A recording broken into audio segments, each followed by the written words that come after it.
Salut à toutes et tous, bienvenue sur Web Girondin Télé. On se retrouve pour les tops et les flops de ce Bordeaux-Nice.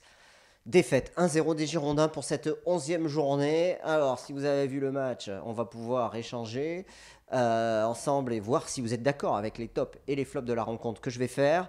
Après, si vous ne l'avez pas vu, bah, écoutez, vous allez voir un petit peu ce qui s'est passé sur le terrain du Matmut Atlantique. Troisième défaite consécutive pour les Girondins de Bordeaux.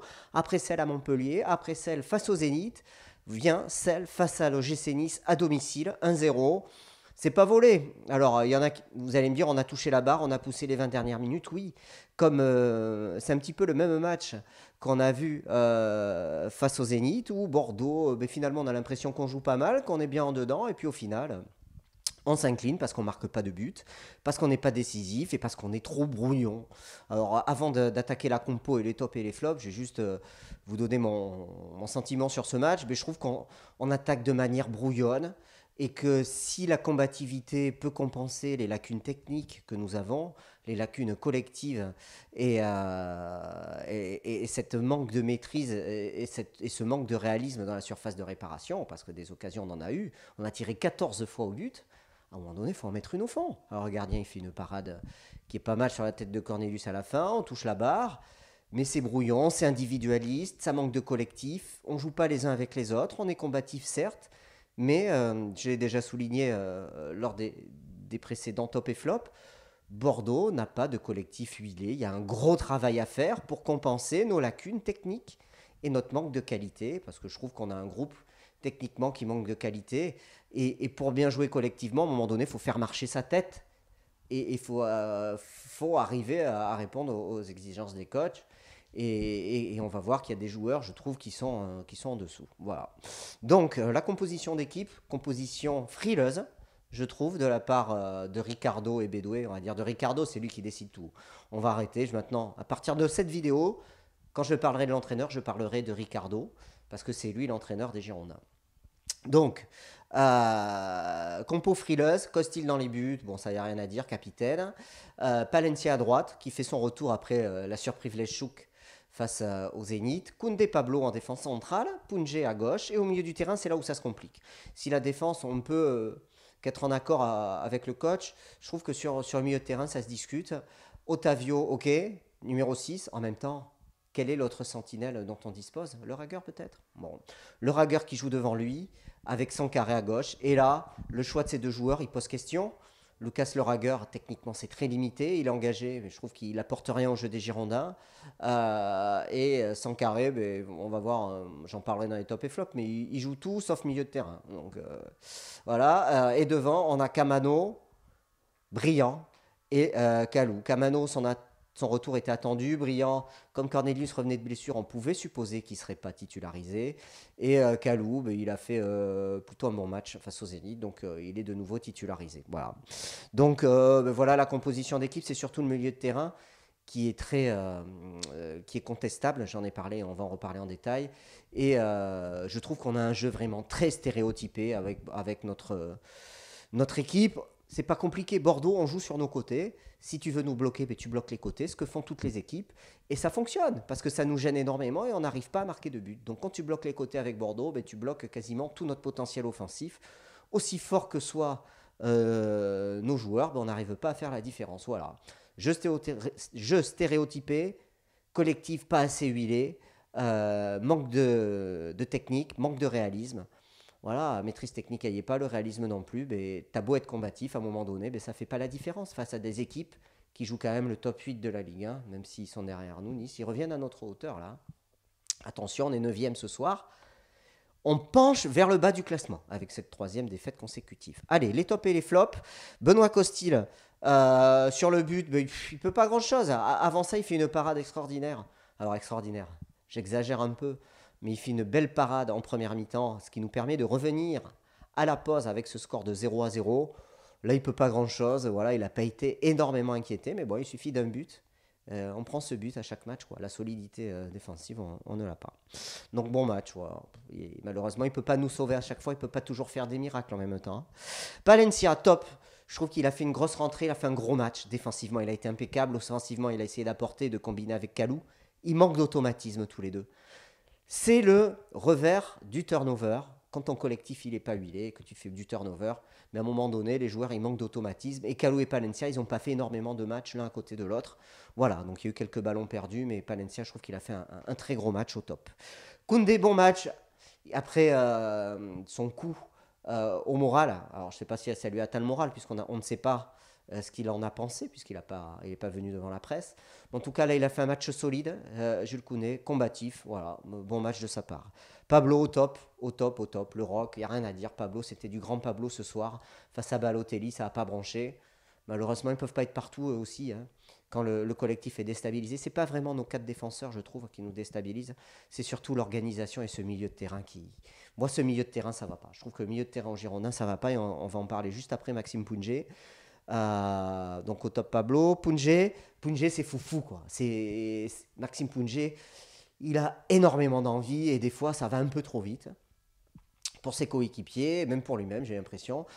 Il a fait un match correct, un bon match. Il a tenté d'apporter offensivement. Voilà, bon, malheureusement, ça n'a pas payé. Bon match de sa part au final. Voilà. Mais bon, on est sur une défaite, donc c'est difficile de trouver des tops. Et aucun des joueurs des Girondins n'a été décisif ce soir, il faut le rappeler. Otavio, je trouve que physiquement, il commence à marquer un petit peu le pas. Otavio, il a été bon sur le but, mais sur le contre, parce qu'on prend encore un contre. Hein. Ce but qu'on prend, c'est sur un contre, mais il est déstabilisé. Hein. Il n'est pas bien placé, puisqu'on est en phase offensive, on se fait contrer. Et il ne peut pas revenir, et il n'y a personne d'autre. Derrière lui, on n'a plus que nos 4 défenseurs. Et ça va vite, ça va trop vite pour nous, avec le jeu en mouvement de l'autre équipe, voilà, qui est bien huilé, un collectif bien huilé, une belle organisation défensive de la part de l'OGC Nice, un bon collectif, je trouve. Voilà, donc Otavio, c'est un match moyen au final. Le Ragueur, je le mets en flop. Alors il met cette balle sur la barre. C'est vrai, il met ce ballon sur la barre, mais c'est à peu près tout, je trouve, ce qu'il a fait de correct dans ces matchs. Énormément de pertes de balles et de transmissions courtes ratées. 79% de passes réussies pour Bordeaux, 82 ou 83% pour l'OGC Nice. Ça fait la différence peut-être au final, hein, ce manque de maîtrise technique. Voilà, donc le Ragueur, moi, j'y arrive plus. Et sans carré, on va y arriver. Alors, oui, il fait du pressing. Mais c'est quoi son poste à Younous Sankaré? Moi, j'aimerais savoir quel est le poste de Younous. Est-ce que c'est milieu? Est-ce que c'est 9,5? Est-ce que c'est avant-centre? Parce qu'il y a des moments, il marche, il est dans la surface, il ne se replace pas, il marche. Il attend que le jeu revienne. Alors, quand il est décisif, moi, je suis prêt à passer tout à Younous Sankaré, quasiment. Hein. Sa nonchalance, le fait qu'il ne se replace pas tout le temps, du moment qu'il est décisif et que l'équipe gagne. Mais quand ça perd, j'y arrive pas. Il est fatigué, oui, certes. Ce qu'il a fait de bien ce soir, je trouve, c'est le pressing, c'est tout. Voilà. Sur le reste, pour moi, c'est un flop. Sur sa performance, voilà, j'attends plus, j'attends qu'il y ait du replacement, j'attends qu'il y ait la cohésion d'équipe. Ça joue trop facile parfois, faut se faire mal. Alors oui, les courses pour le pressing, mais j'ai envie de dire heureusement qu'il y a du pressing et heureusement que les joueurs courent encore sur le terrain pour faire du pressing. C'est quand même le minimum à mettre comme ingrédient dans un match, le fait d'avoir une dépense physique et une activité physique intense. C'est le minimum à rendre comme copie dans un match, dans un sport professionnel. Voilà. Bon, il l'a rendu, mais bon, c'est insuffisant, je mets dans les flops. Camano, on retrouve le Camano brouillon, celui qui était perso, qui manque d'altruisme. Il a fait preuve une seule fois d'altruisme dans ce match, et quand il livre le caviar à Briand en deuxième période, il lui met une passe dans l'intervalle. Malheureusement, Briand dévisse. Voilà, mais attention à pas toujours vouloir faire la différence sur des frappes des 20 mètres. On en a vu des frappes, on se met sur le côté droit, sur le pied droit, on frappe. Jeu stéréotypé de Camano, les défenseurs le savent et maintenant ça passe plus. C'était terminé. Hein. Il a marqué 7 buts en Ligue 1. Je pense que tous les défenseurs de Ligue 1 ils sont briefés sur son jeu. Faut inventer maintenant, faut faire autre chose. Ou alors faut faire jouer ses partenaires pour qu'eux fassent la différence. Et là, ça l'a pas fait, c'est un flop pour moi, pour François Camano.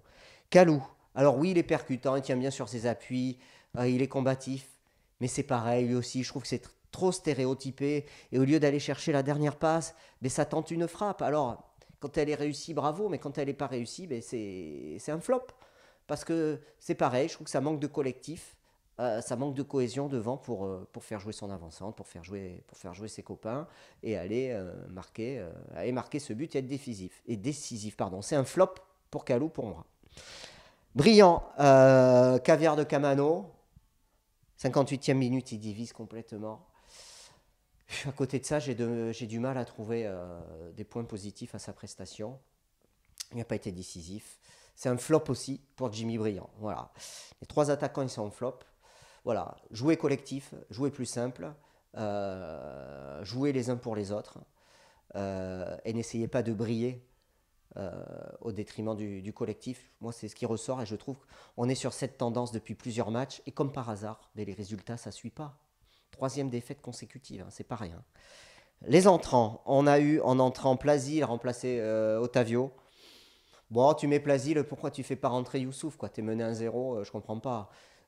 Quitte à faire redescendre le Rager qui a joué tout le match. Voilà, bon, ça j'ai du mal à comprendre. Voilà, choix du coach encore.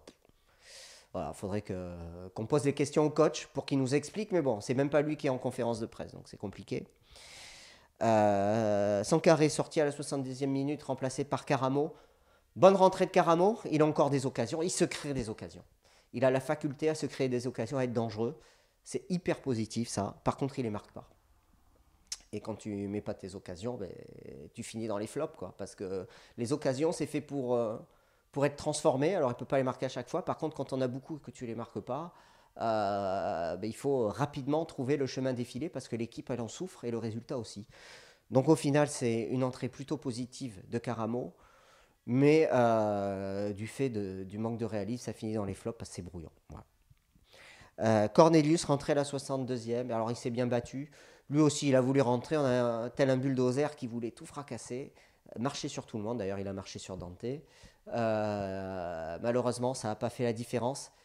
Et j'ai l'impression qu'on a voulu se précipiter plutôt que de jouer calmement. Et ça faisait brouillon. Donc, j'ai pas aimé cette entrée-là. Et je mets ça dans les flops aussi. Voilà. Donc ça fait beaucoup de flops, hein, si je résume. Hein. Je ne les ai pas notés, mais ça fait Sankaré Camano, Kalou, Briand, Caramo, Cornelius et Otavio, match compliqué. Voilà. Voilà. Prochain match, attention, c'est face à Lyon. C'est à l'extérieur, face à un club qui joue la Ligue des Champions. Voilà, donc ça va être encore un match à haute intensité. Est-ce qu'on va aligner une 4e défaite consécutive? Je ne l'espère pas. On a toujours des matchs en réussite lorsqu'on joue face à Lyon. J'espère que ça va continuer. Voilà, donc écoutez, restez connectés sur Web Girondin. Ça va encore beaucoup bouger cette semaine. Le talk mardi soir avec une surprise en invité. Et puis, écoutez, bonne semaine à vous.